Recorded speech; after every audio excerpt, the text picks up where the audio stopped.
Why the Democrats plan to make Washington, D.C. the 51st state is a terrible, horrible, no good, very bad idea.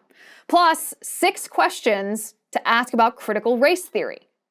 And Hunter Biden uses the N-word, but the anti-racists don't seem to care. Also, a North Korean defector and a survivor of Mao's communist China, 2 different people, warn about wokeism in the United States. It's chilling. Plus, for locals VIPs only, a stunning mask study you won't hear on big tech platforms. I'm Liz Wheeler. Welcome to The Liz Wheeler Show.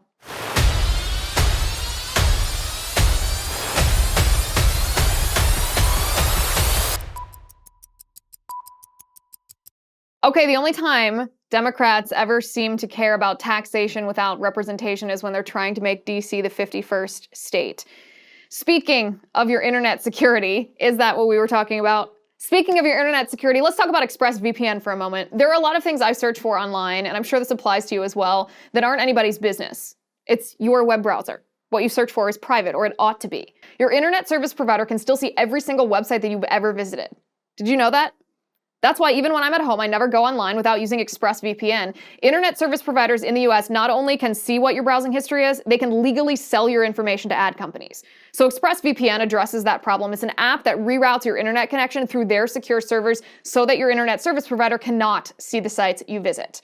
ExpressVPN also keeps all of your information secure by encrypting 100% of your data with the most powerful encryption available. It makes you feel a lot safer. It's easy to. You'll just have to tap one button and you're protected. So protect yourself online today. Visit my exclusive link, expressvpn.com/Liz, and you can get an extra 3 months free on a 1-year package. That's expressvpn.com/Liz. expressvpn.com/Liz to learn more. Protect yourself online, just like I do. Highly recommend it. Okay, DC statehood. This week was Flag Day, June 14th. Flag makers across the country are reportedly, this is according to left-wing outlets, are reportedly on standby because the Democrats in Congress are proposing to make Washington, D.C. a state. And if that were to happen, the American flag would need to be readjusted. Well, here's why making D.C. the 51st state is a terrible, unconstitutional idea. And they're actually 2 different things. It's both a terrible idea and it's an unconstitutional idea, the way the Democrats are doing it. We're also going to talk about why the Democrats' taxation without representation, that's what they're claiming is the reason why they want to make D.C. a state, why that argument from the Democrats is baloney. First of all, why are the Democrats pushing for D.C. statehood? That's where we should start. Why are they trying to make D.C. the 51st state? Are they really worried about lack of representation? Well, no.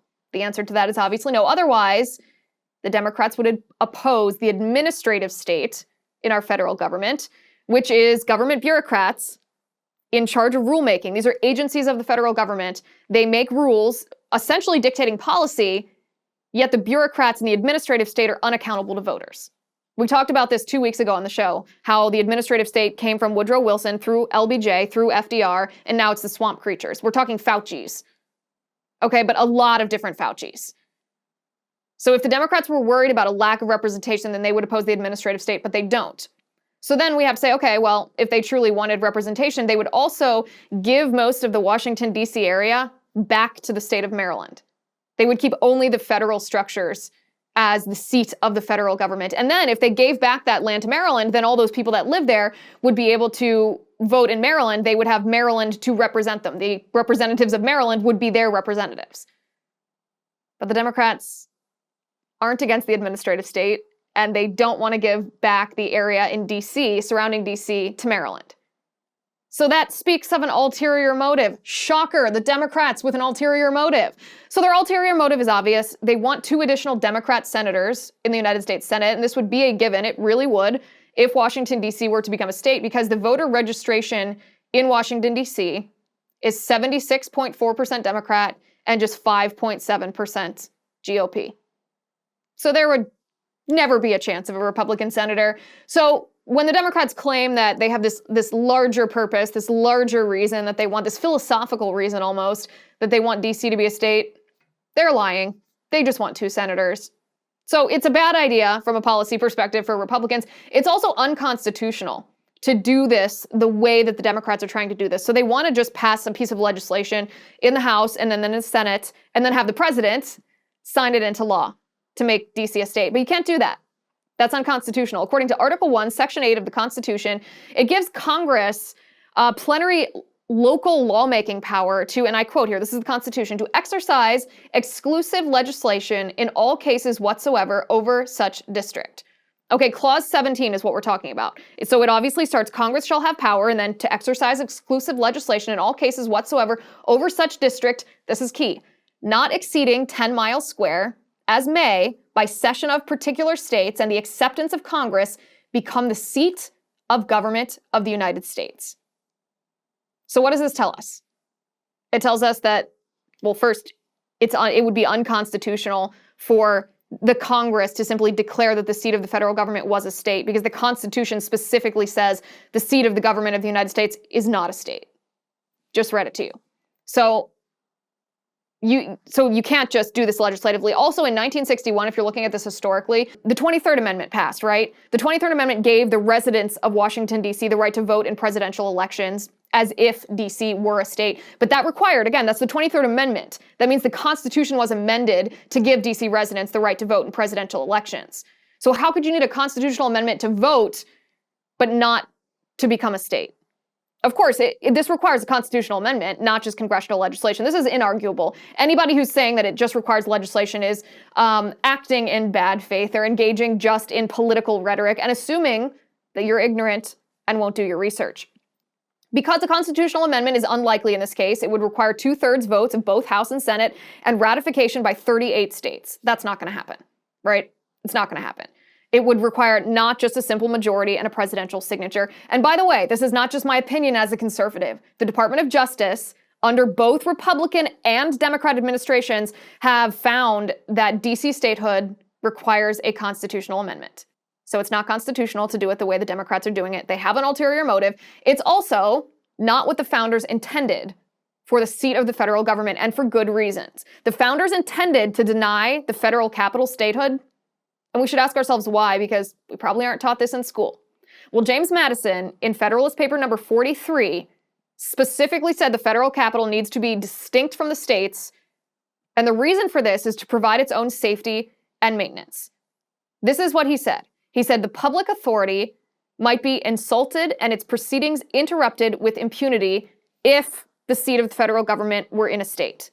So in other words, the seat of the federal government was intended not to be a state so that Congress and the president, too, did not have to answer to or rely on the governor of a state. Think about that for a second. Think about the corruption that could happen if Congress and the president were reliant on a governor or a state legislature even of the state in which the seat of the federal government resided. So Madison goes on in Federalist Paper number 43. He said, the gradual accumulation of public improvements at the stationary residence of the government would be both too great a public pledge to be left in the hands of a single state and would create so many obstacles to a removal of the government as still further to abridge its necessary independence. What he means by that, in other words, the founders didn't want the federal government to be beholden to a state or influenced unduly by a state's implicit or explicit threats of coercion. So basically, they didn't want the state to blackmail the federal government into passing a law or signing something, if you're the president, that would benefit that state more than others, maybe even at the detriment of other states, the detriment of the union. So it's unconstitutional, it's unwise, the founders didn't want it, and the ulterior motive of the left is very clear here. There's actually another reason too. So Washington, D.C. area has roughly 700,000 residents. And it's supposed to, or it was intended to house government workers only temporarily. Our founders didn't create our country to have this permanent class of government bureaucrats or even permanent class career politicians. No, it was never intended to be the home of a gargantuan administrative state. The founders never envisioned so many people living and working in D.C., and yes, all the more reason to restrict the power of the bloated federal government. Why would we give them more power? If Washington, D.C. was a state and it housed this permanent administrative class, the state then would be incentivized to grow the federal government to accumulate even more power. So it's unconstitutional to try to do it legislatively. It's unwise. The Democrats have an ulterior motive, and it's not what the founders envisioned. So when the Democrats claim that they just want they don't want taxation without representation, then you ask them why they don't want to cede that land back to Maryland. Because really what they want is they just want a Senate that swings in a Democratic favor without it going back and forth, the power in the Senate going back and forth. They want to govern while ignoring the minority, in this case, Republicans. Do not fall for it. Okay, speaking of telling the truth, my good friend Lila Rose has a new book called Fighting for Life, and you can get your copy of the book today. Lila, as you know, is the founder of Live Action. She's a phenomenal activist. She's become the face of the pro-life movement. And now more than ever, we talk about this almost daily on this show, it's extremely important that we have real warriors going out into the world to make a change. Whether it's fighting for the life of unborn babies, fighting for the traditional values that America was founded on, or trying to right the injustices in the world in general. This book is your playbook for how to truly make a difference. It's based on her own experiences, which makes it so much easier to read. Lila shares how you can understand your own talents to become a leader and build a foundation for change in the face of obstacles. As I mentioned, all the time and time again here, the left is doing everything they can to destroy America, and that's why this book is so important right now. Fighting for Life is what it's called. It's available now anywhere you buy books, and you can get yours right now at fightingforlifebook.com. Fightingforlifebook.com. I've told Lila this in person. I will tell her this on air. I'm extremely proud of her for fighting for life. I'm extremely proud of her activism. This book is amazing, and I encourage everybody, pick up your copy today, fightingforlifebook.com. Okay, Terry McAuliffe. We know him because he is a high-powered Democrat. He is a fundraiser. He's highly tied in with the Clintons. He's currently in a battle for the seat of the governor in the state of Virginia. And this is what he had to say when he was asked about critical race theory in the curriculum in schools in his state. Take a listen. So I, listened to what you're saying about education. I was just wondering, like all the Republicans are talking about critical race theory, and they're making this huge deal about it, and it's all the conversation in the news with Virginia. What are you going to say to all those people making education about that? That's another right-wing conspiracy. Okay. This is totally made up by Donald Trump and Glenn Youngkin. This is who they are. It's a conspiracy theory. Okay. A conspiracy theory, he said. If that's not the most insulting thing to say to voters who care about what their children are being taught, care about indoctrination, care about brainwashing, care about equality under the law, care about forming the content of children's characters versus judging them based only on their skin color. Terry McAuliffe has always been awful. He's a terrible human being. There's simply no question about that. But this is so belittling to the mental capacity of everyone who's worried about critical race theory. So here's what I want to do today. I want to pose to you or share with you 6 questions to ask about critical race theory to your school board members, to teachers teaching this, to politicians, to pundits, to any adherent or defender of critical race theory. Here are 6 questions to ask to really unpack the reality of what critical race theory is. Because what the left does right now is they're trying to deflect. They're trying to camouflage critical race theory. They're trying to misdirect you. They're trying to make you think it's something else, that it's just a perspective on history, an academic study, something that's taught in law schools. As McConnell said, a conspiracy theory. We know that's false, and these questions will expose the reality of what critical race theory is. So question number 1, can you define critical race theory? What is it? This question in and of itself trips up adherents to critical race theory, because to define it, you have to either acknowledge that it's racist, or you have to acknowledge that it's Marxist, or your third option is that you're lying about what it is. So can you define critical race theory? What is it specifically? Question number 2. These build on each other, by the way. Question number 2. Do you think it's racist to judge someone based solely on the color of their skin? Remember, that's what critical race theory does. It views everything and everybody through the prism of skin color first. So therefore, if it's racist to judge someone based solely on the color of their skin, which it is, isn't critical race theory racist? This is a critical question because it leaves leftists in a lose-lose. Either they're admitting they're racist or they're lying about critical race theory. And they don't want to admit either. Again, these questions build on each other. Question number 3. Who was the architect of critical theory? Critical theory being the grandfather of critical race theory. It goes critical theory, and then it evolved into critical legal studies, and then it evolved into critical race theory. Who was the architect of critical theory? The answer to this is Max Horkheimer at the Frankfurt Institute in Germany in the 1930s. He was the second director of that school. He wrote the manifesto on critical theory. It then evolved further. It was taken a step further by Antonio Gramsci, who was the head of the Italian Communist Party. And then it was brought to the United States and evolved into critical race theory by Herbert Marcuse, who was Max Horkheimer's assistant, who Horkheimer left in the United States after Horkheimer and his cronies came here to escape the Nazis. They went back to Germany after the fall of the Nazi regime. Marcuse stayed here at Columbia University. So ask leftists, who was the architect of critical race theory, the grandfather of critical theory, and how did it come to the United States?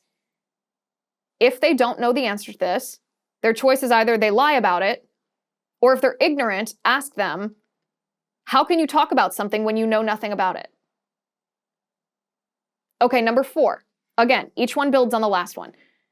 Question number 4, what is the goal of critical theory and critical race theory? The ultimate goal. It's not equality under the law. It's not a new perspective on history. The goal of critical theory, as written by the authors, is Marxism. Marxism by way of tearing down the social institutions and beliefs adhered to, and I'm using the language of the founders here, adhered to by the so-called oppressed. Because the belief of the architects of critical theory believed that the workers did not stage a revolution against the elite because of the social institutions and the social beliefs that they adhered to. Those beliefs were an impediment to the revolution. So the goal of critical theory and critical race theory is Marxism by way of tearing down the institutions adhered to by the oppressed that prevent them from revolting. Okay. Number 5, question number 5. Can you describe the difference between equality and equity? This is very important because you hear this all the time from social justice warriors calling for equity. The word in and of itself is very similar to equality, so it's easy to let that sleight of hand miss your consciousness. It's extremely important to define the difference. Define equality, define equity. The essence of equality versus equity is equality is equal opportunity, equity is equal outcome.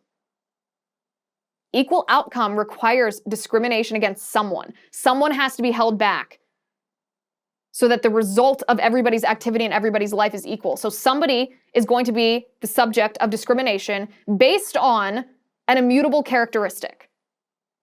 This is a very important distinction in these definitions because critical theory and critical race theory and the adherents of critical race theory constantly talk about equity versus equality. They want equity. They're done with equality. Make them define it. Finally, question number 6. Do you believe America is fundamentally good or evil? They won't be able to answer this question because you and I would most likely say, well, America is fundamentally good with flaws. We've applied our fundamental principles imperfectly, but good with flaws. I don't believe the other side believes this. Adherents of critical race theory believe that America and everything on which she was founded, a free market system, freedom and liberty and justice for the individual, equality under the law, they believe that that is evil. They believe that the institutions in our nation are evil and therefore our country in general is illegitimate. So ask, do you believe America is fundamentally good or evil, and why? If you ask these questions, this is how to dialogue with someone who is an adherent to critical race theory. This is how to really get down to the heart of the matter. What is critical race theory? Because right now, the left is scared, the left is on defense, the left is trying to camouflage what this evil Marxist ideology that they have put in public schools. They've infiltrated our public school system. They're now brainwashing our children. They're trying to hide what they're doing and pretend that what they're teaching isn't what they're teaching, which means they know that it's unpopular and people will reject it. Do not let them change from defense to playing offense. Do not let their rhetoric change anybody's mind. Keep moving forward. Ask these questions. Make them define what they're talking about. Catch them in their lies. The 6 questions you should ask about critical race theory. They're right there. Okay. Hunter Biden said the N-word. Yep. In text messages, reportedly, Hunter Biden's text messages show him calling his attorney the N-word. I think his attorney is white.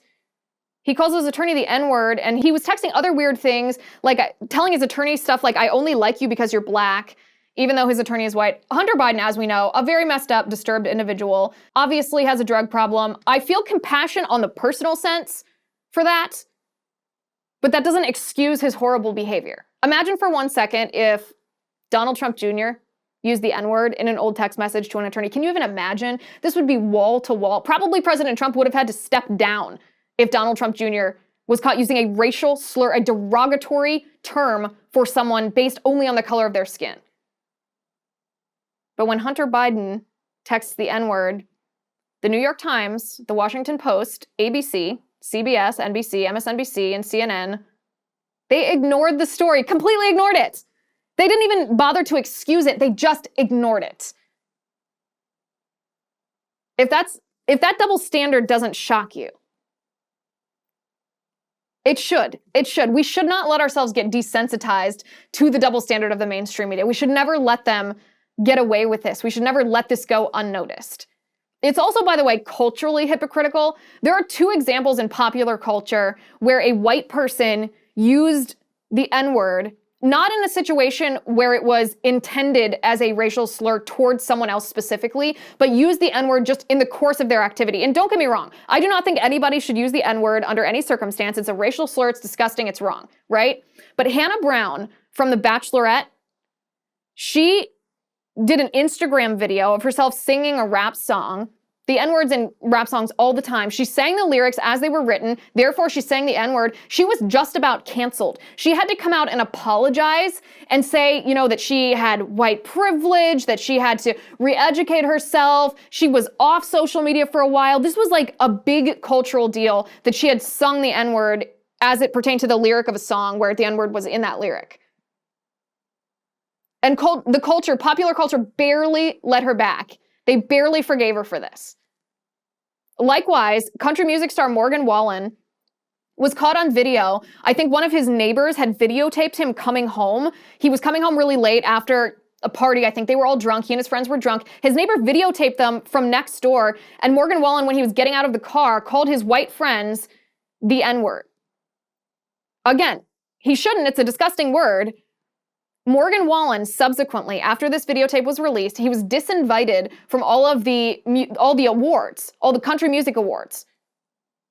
Disinvited. Radio stations across the country stopped playing his music because he had called his white friends the N-word.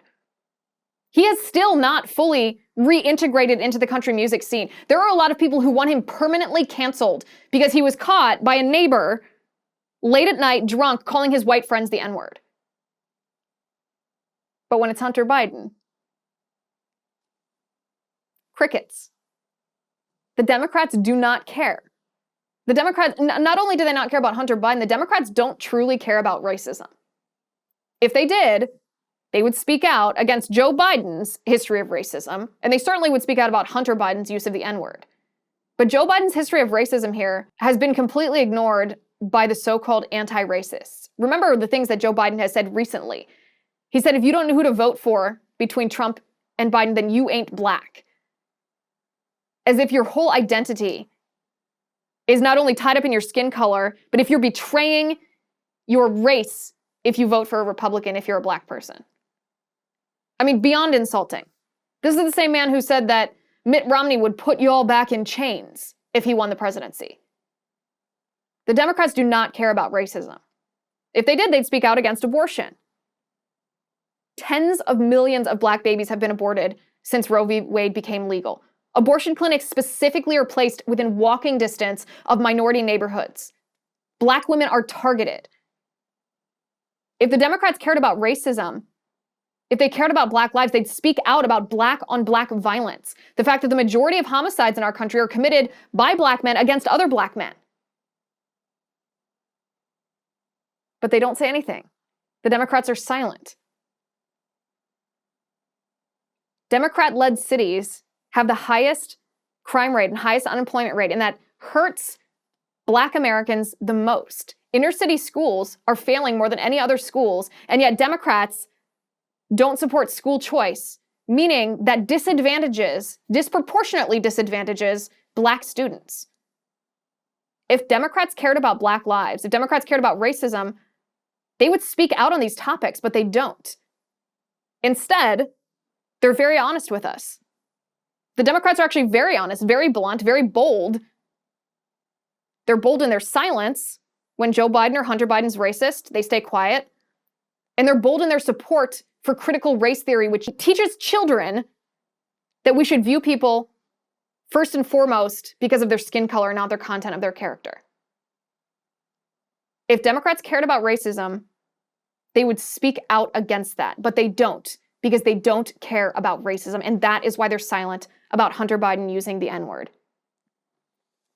Speaking of reporting things the Democrats don't want you to know, if for some reason big tech kicks me off once and for all, I won't be silenced, of course, so I want to make sure that I have the ability to stay in touch with you. That's why I'm asking you today to subscribe to our email list at lizwheelershow.com.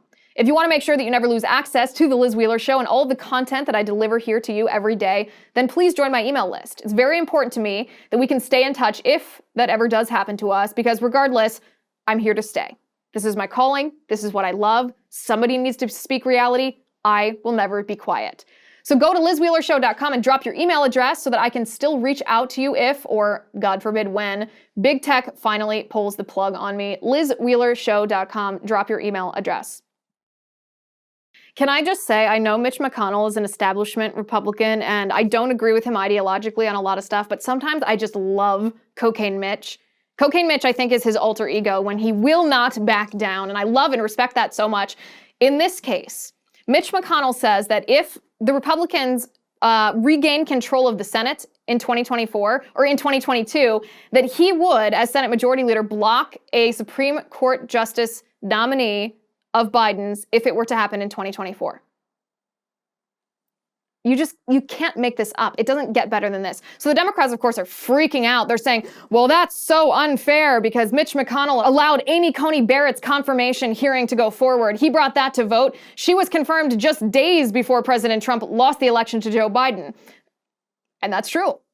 That's true. But here's why it's different. And this is what I love about Cocaine Mitch. He doesn't let the Democrats bully him. He doesn't back down on the issues that we do agree on. So first of all, the President of the United States, we established this with President Trump. The President of the United States has the authority vested in him by the U.S. Constitution to nominate justices to the Supreme Court. Period. There's no caveat in the Constitution that says, well, he has that authority except during an election year. No. The President of the United States, no matter who it is, has the authority to nominate a justice to the Supreme Court even during an election year. He's allowed to do that. If I were President Trump, I would have done the same thing that he did with Amy Coney Barrett. If I'm Joe Biden, I'd do the same thing. I would nominate a justice, a potential justice, during an election year. And if I'm Mitch McConnell, I'd let President Trump nominate, and I'd hold a hearing, and I'd confirm. And if President Biden does the same thing, I would not hold a hearing, and I would not confirm. And that doesn't make me hypocritical, because here's why. It's not a violation of the so-called McConnell rule.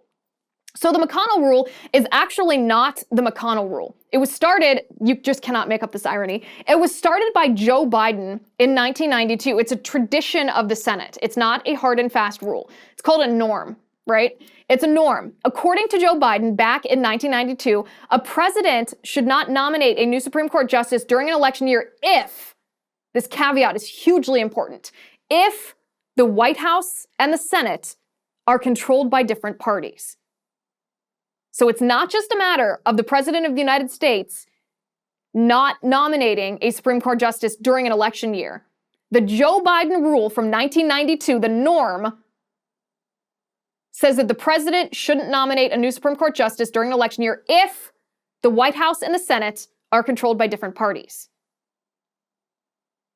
So hypothetically, 2024 comes around, presidential election year. Joe Biden's the president. Mitch McConnell and the Republicans control the Senate. What should Joe Biden do? Well, he's allowed, certainly, to make an appointment. He's allowed to nominate somebody. But should Mitch McConnell hold a hearing? Should that nominee be confirmed? Absolutely not. Mitch McConnell is well within his right not to hold a hearing, and he shouldn't, because Joe Biden, if he's going to nominate somebody, it's going to be a radical leftist who doesn't respect the Constitution. We don't want a person like that on the Supreme Court, especially a lifetime appointment on the Supreme Court. And if Mitch McConnell does that, it doesn't violate a thing. It would be Joe Biden who would be violating the norm that he set back in 1992. This is a president should not nominate a Supreme Court justice during an election year if the White House and the Senate are controlled by different parties. It's called nuance. This is why when you make rules or make up traditions, when you set norms, you need to make sure that it's not going to come back to bite you. And the Democrats are the kings of this. They always make up rules that benefit themselves in the moment, and then they whine and cry when it comes back to bite them later. Well, Cocaine Mitch, stand strong. This is the right thing to do. This next story is absolutely chilling. A North Korean defector. She defected at age 13. She escaped North Korea at age 13 with her mother into China. She was subsequently sold into sex slavery. She then made her way back to South Korea and then here to the United States, where she attended an Ivy League school. This woman, Yeonmi Park, says that the wokeness she experienced in the Ivy League schools in the United States was crazier than North Korea. Think about that for a second. Think about that for a second. She said it was regarding several things. She was talking about how to think and how in the United States, students in schools are taught how to think, or supposedly taught how to think. In North Korea, they're not. This is what she said, and I quote, "I expected that I was paying this fortune to attend the school, all this time and energy to learn how to think. But they're forcing you to think the way they want you to think. I realized, wow, this is insane. I thought America was different, but I saw so many similarities to what I saw in North Korea that I started worrying." She also said she experienced racialism here. She told a story about during orientation, she talked about how much she liked Jane Austen's books, also, by the way, a personal favorite of mine. She said, quote, "I said I love those books. I thought it was a good thing." And the professor said, "Did you know those writers had a colonial mindset? They were racists and bigots and are subconsciously brainwashing you." That's what this North Korean defector was told. She was told, too, to use transgender pronouns. And she said, quote, "English is my third language. I learned it as an adult. I sometimes still say he or she by mistake, and now they're going to ask me to call them they? How the heck do I incorporate that into my sentences?" She said it feels like a regression in civilization. And this is the one that, it gave me the goosebumps on my arms when I read this. She talked about in North Korea how they peddle delusion and ignore reality. She said, and I quote, "In North Korea, I literally believed that my dear leader, Kim Jong-un, was starving." She said, "But he's the fattest guy. How can anyone believe that?" And then someone showed me a photo and said, "Look at him. He's the fattest guy. Other people are all thin." And I was like, oh my God, why did I not notice that he was fat? Because I never learned how to think critically. She said, this is what's happening in America.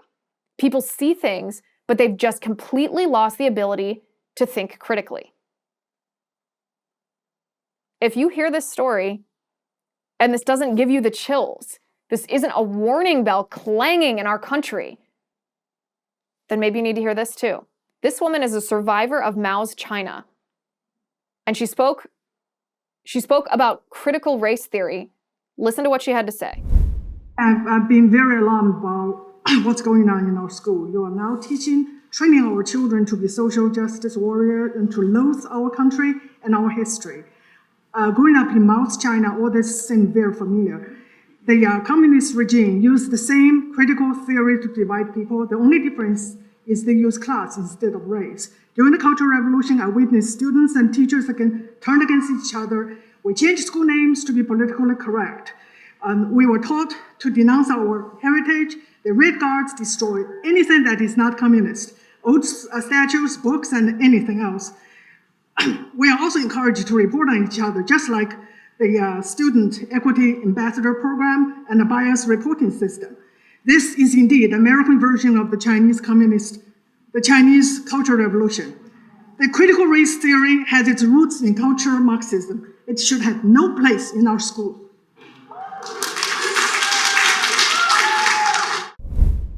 This is the point that we're at in our country. It takes people who were literally oppressed. Their lives were threatened. They were victims of communism to warn these wokesters in the United States that they're doing the same thing. My fellow Americans, do not let this happen. Let this be a warning to us. Do not go on defense. We must play offense. We must restore and reclaim the institutions in our country that underpin our moral society, that protect our freedom and liberty and the idea of justice for all, equality under the law. Crazy episode tomorrow. Make sure you subscribe on Apple Podcasts. You do not want to miss what happened to me today. We will be talking about that tomorrow. Subscribe on Apple Podcasts. Give us a 5-star rating. Write us a glowing review. You want to be notified when this episode drops. In the meantime, think for yourself. Use critical thought. Reject critical theory. Question authority. Follow the facts. And do not let government or corporate wokeism or cultural Marxism or anybody bully you into being a sheep. I'm Liz Wheeler. This is The Liz Wheeler Show. But we're not done yet. This next segment is for Locals VIPs only. You will not hear this story on the big tech platform, so join us at lizwheelershow.com/locals for Locals VIPs only. This is an absolutely stunning mask study. If you want to see the rest of this segment, hear everything that we're going to talk about, head on over to Locals, the Liz Wheeler Show community at lizwheelershow.com/locals. See you there.